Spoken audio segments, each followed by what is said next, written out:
I just want to take a few moments to kind of understand, your positions, your stance on some of the most pressing issues that we are facing today. Okay, I mean, I'm not shy to ask you this question. Like, I need to know, what's your stance on the genocide that is taking place over 2 years. Okay, more than 100,000 killed in the conservative estimate, over 30,000 children killed, right? Like, what is your stance on that? Do you condemn this genocide, or you are like, I need to know. Is it possible you can clarify on your stance? And also, I have read a statement that you posted on October 2nd, about the whole issue. You made a great statement about the suffering of the Israelis on the October 7th, but you haven't mentioned a single word about the suffering of the Palestinians on the statement. So if you can at least clarify some of the things. Also, do you plan taking any money from AIPAC, the Zionist lobbies? And do you consider Zionism as anti-Semitism?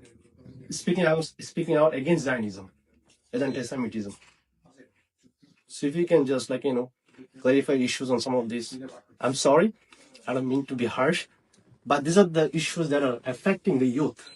We have seen what happened in New York election. Zoran Mamdani, he won decisively. Before, it was seen being a pro-Palestinian as a liability. It has shifted, especially in the Democrat Party. Now, the progressives, the youth, are overwhelmingly pro-Palestine. And Zoran Mamdani went from 1% to winning the election in New York, beating powerhouse Andrew Cuomo. This is something huge. The party has to be changing. It's changed. The future of the party, as you know, is not the same as it used to be. So how do you see this development going forward? Okay, well, a few things. One, I appreciate your comments. One, I will say this: you only know what you know. I made a statement condemning the death of innocent Palestinians, and I did that almost 2 years ago. So you're wrong about that part. That I never said anything. On October 8th, the day after the killing was done, I did not talk about Palestinians being killed because they had not been killed yet. The killing happened on October 7th. By October 8th, which was the day afterwards. October. I made the statement a long time ago about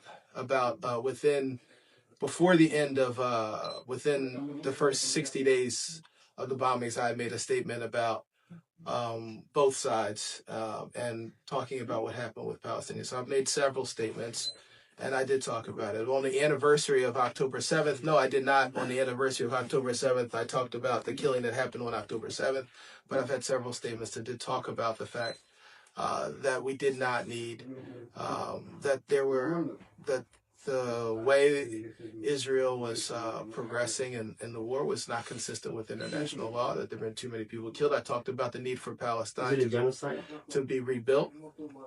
I've talked about many things, and I've talked about that you cannot spoken out against collective punishment and the bombings in that way. I've condemned the president's statements about mass relocation, but I will say this. And because you say the genocide that is happening in the world. That's not my definition. That's the definition by all the human rights organizations. You said no. Including the Israeli human rights. I just want to... No, you're going to let me finish. You're going to let me finish. I'll let you finish, and then I interrupt you. Yeah. So you can respond after I finish, but I will not be interrupted. Okay, I didn't do that. Okay? You said the genocide, as if the only horrible thing happening on Earth is happening there. Let me just explain something. It is what's happening and what happened in, you said the. I said a genocide. You said A. You did not say A. He recorded it. We can play back what you said. Because just like you can play back what I said. Now, you said, because Sudan is the worst thing happening on Earth. There are 4 million people killed in Sudan. But we don't talk about that at all. Why don't we talk about what's happening in Sudan? I did. I talked about not only what happened in Palestine, but what happened in Sudan, what's happening in Bangladesh.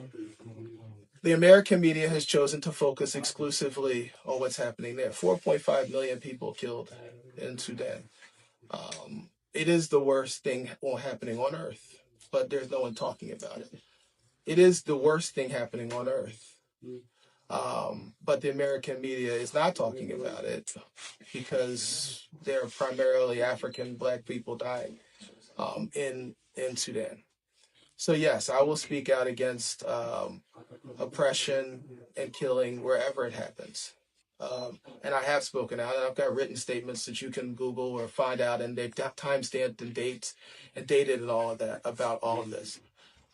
And so, look, I have spoken out consistently against killing in all parts of the world. I believe in a two-state solution. I do believe in the right of the state of Israel to exist, but I also believe the right of the Palestinians to have a free state as well. I've been very consistent in that regard. I have not taken the position that some have taken, that they want a Palestine that goes from the river to the sea, which would mean the complete and total elimination of Israel. I have said consistently that I support a free Palestinian state, and that there should be a path to a two-state solution. I have consistently said that I think that the freedom and security for Israel and Palestinians are inextricably linked, and that you cannot have safety. There won't be safety and security for the Israeli people if there's not safety and security for Palestinian people, and it's unrealistic to have one. I've also been very specific in saying that the United States needs to invest in making sure that Palestinian people the Palestine is rebuilt for Palestinian people, not a resort or a Riviera for the rich, as President Trump has imagined and fantasized about. I have also said that there should be a multinational force that includes the Arab states in making in providing safety and security